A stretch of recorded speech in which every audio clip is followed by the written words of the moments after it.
Ketemu saya lagi Mas Aan. Di sini kita akan bahas soal-soal sejarah.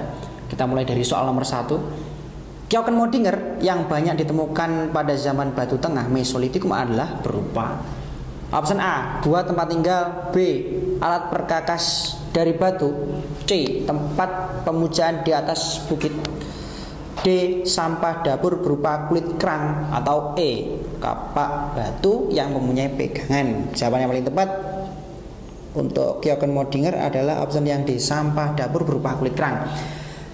Jadi saya ingatkan kembali urutannya masa prasejarah itu terbagi atas ini, ada D, Paleo, Meso, Neo, Mega, dan terakhir adalah kebudayaan Dongsun atau Perunggu.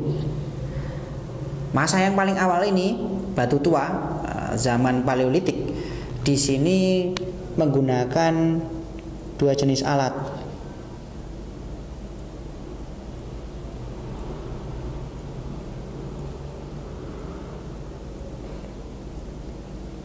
Jadi ada dua ya.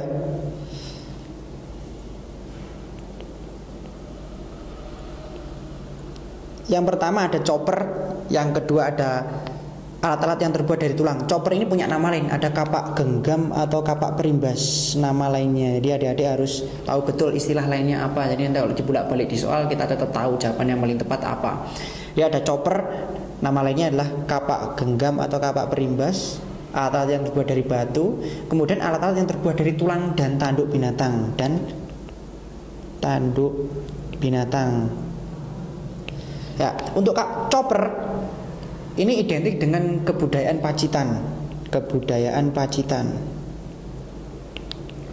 Untuk alat-alat yang dominan terbuat dari tulang ini identik, biasa dinamakan sejarawan, kebudayaan Ngandong. Jadi nanti kalau ketemu soal kebudayaan Pacitan itu apa? Kebudayaan batu. Khusus batunya adalah alatnya, spesifiknya kapak genggam atau kapak perimbas. Kemudian kebudayaan tanduk binatang, tulang binatang ini identik dengan kebudayaan Ngandong. Ngandong itu adalah salah satu tempat yang berlokasi di Ngawi. Lokasinya kita harus tahu detail, di Ngawi, kebudayaan Ngandong. Kalau kita dengar soal, kita lihat soal kebudayaan Ngandong, berarti kita langsung refleks aja. Itu artinya adalah kebudayaan yang ciri khasnya menggunakan tulang atau tanduk binatang. Oke, masa Mesolitikum kita ulas semuanya. Di sana ada Peble atau kapak Sumatera. Kemudian ada kapak pendek atau Harje Kourte.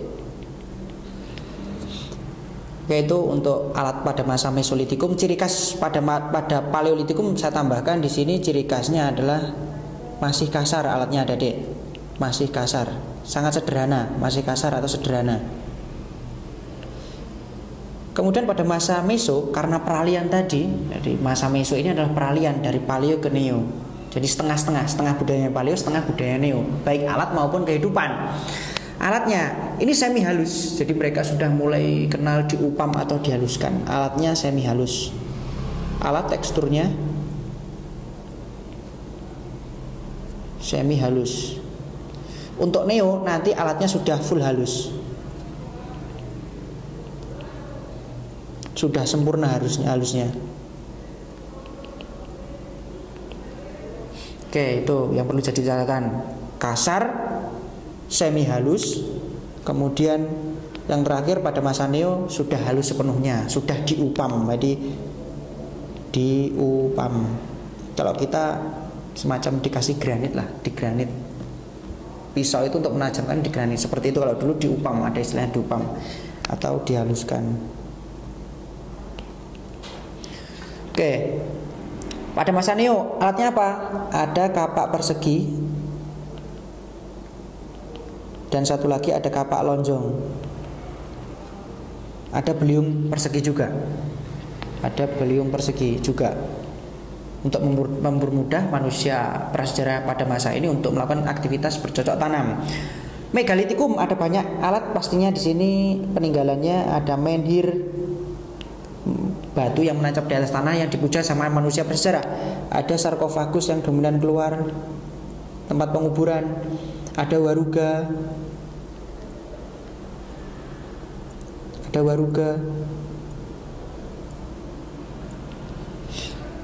Kemudian ada juga kubur batu. Dan seterusnya, ada banyak. Kemudian kita masuk ke Dongsun.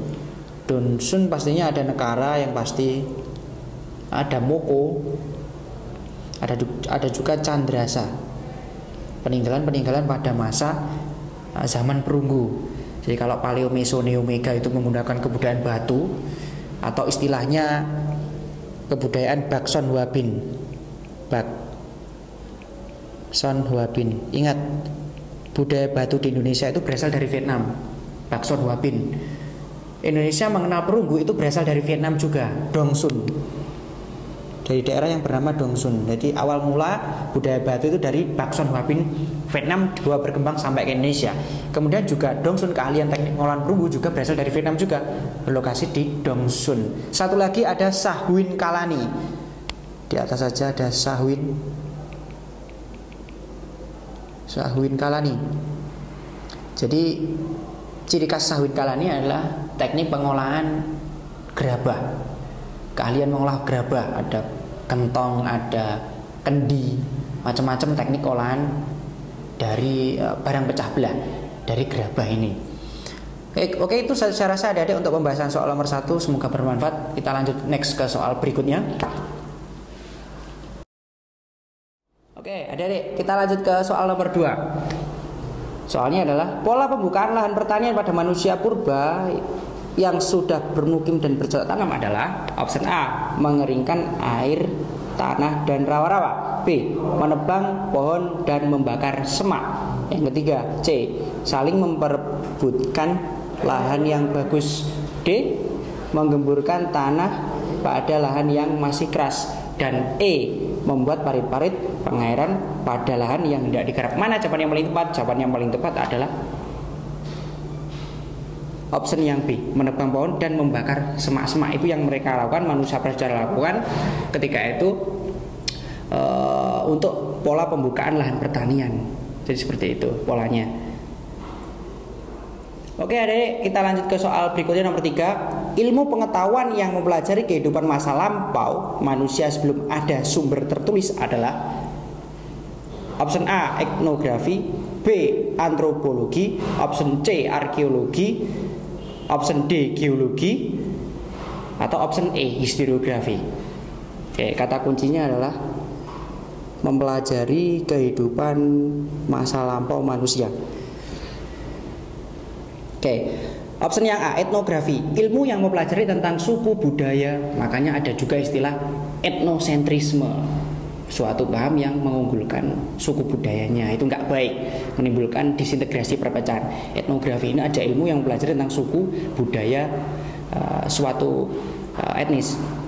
Option B, antropologi, ilmu yang mempelajari kehidupan manusia sebelum ada sumber-sumber tertulis. Itu yang paling tepat. Jawabannya adalah yang B, antropologi. Yang C, apa itu definisi arkeologi? Ilmu yang mempelajari tentang benda-benda peninggalan manusia pada masa lalu. Itu namanya arkeologi. Ilmu yang mempelajari tentang peninggalan-peninggalan pada masa lalu. Itu namanya arkeologi. Salah satu cabang dalam ilmu sejarah itu sendiri. Ada satu cabang namanya arkeologi. Oke, option yang D, geologi. Ini berkaitan dengan istilah-istilah geografi.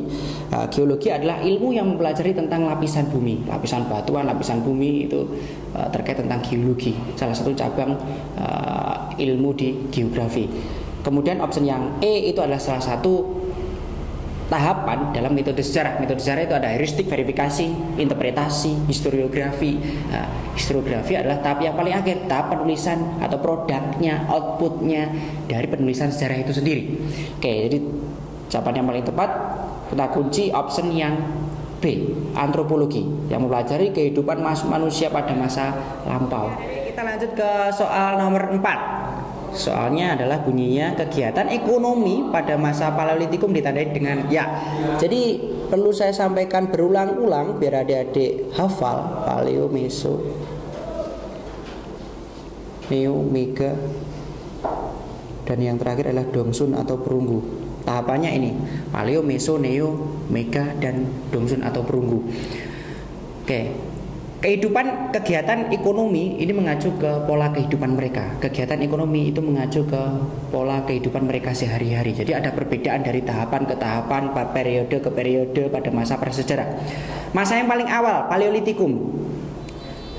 Pola kehidupan mereka adalah food gathering plus hunting. Berburu dan mengumpulkan makanan. Itu pola mereka. Pada masa Meso, pertengahan, zaman semi, setengah. Jadi setengah periode Paleo, setengah periode Neo. Kehidupannya adalah semi food gathering plus hunting dan food producing. Itu adalah ciri pada masa Mesolitikum. Pada masa Neolitikum seperti apa? Pada masa Neolitikum kehidupan udah polanya berganti. Kehidupan mereka berganti dari yang semula food gathering and hunting kemudian menuju ke food producing. Di sini sudah sepenuhnya adalah food producing. Begitu juga nanti sampai ke zaman perunggu sama seperti Neo. Jadi Neo itu jadi revolusi budaya. Dari di mana Paleo dan Meso itu masih menerapkan pola lama, food gathering and hunting, berburu dan mengumpulkan makanan. Mereka belum bisa mandiri, mereka sepenuhnya tergantung pada alam. Di sini pada masa Neo sampai perunggu, Dongsun, mereka sudah sepenuhnya bercocok tanam. Skill mereka semakin meningkat, semakin ke belakang semakin meningkat. Skill mereka bercocok tanam ini semakin bervariasi, nanti semakin sempurna, itu cirinya. Jadi mana jawaban yang paling tepat? Jawaban yang paling tepat adalah berburu. Untuk melengkapinya berburu dan mengumpulkan makanan.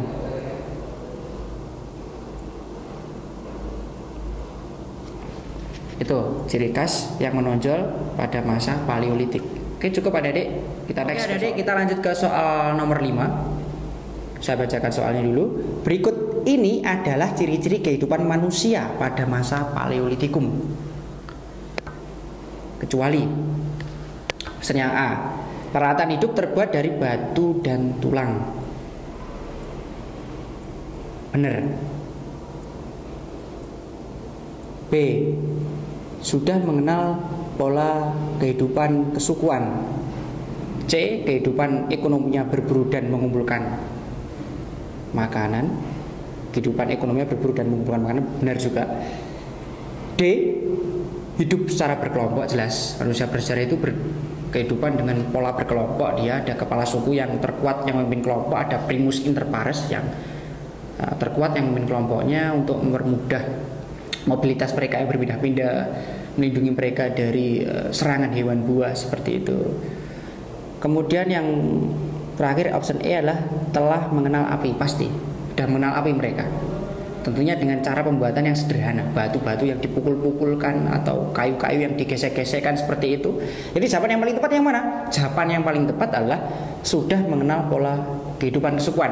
Pola kehidupan kesukuan ini bisa dikatakan pola yang modern. Jadi pada masa prasejarah itu belum dikenal pola kehidupan kesukuan. Jadi mereka masih berkelompok seperti itu dipimpin oleh primus inter pares, pemimpin kelompoknya mereka. Jadi istilah kesukuan adalah istilah yang ada, pola yang ada setelah manusia prasejarah, setelah masa periode prasejarah. Oke, cukup adik-adik untuk soal nomor 5 penjelasannya.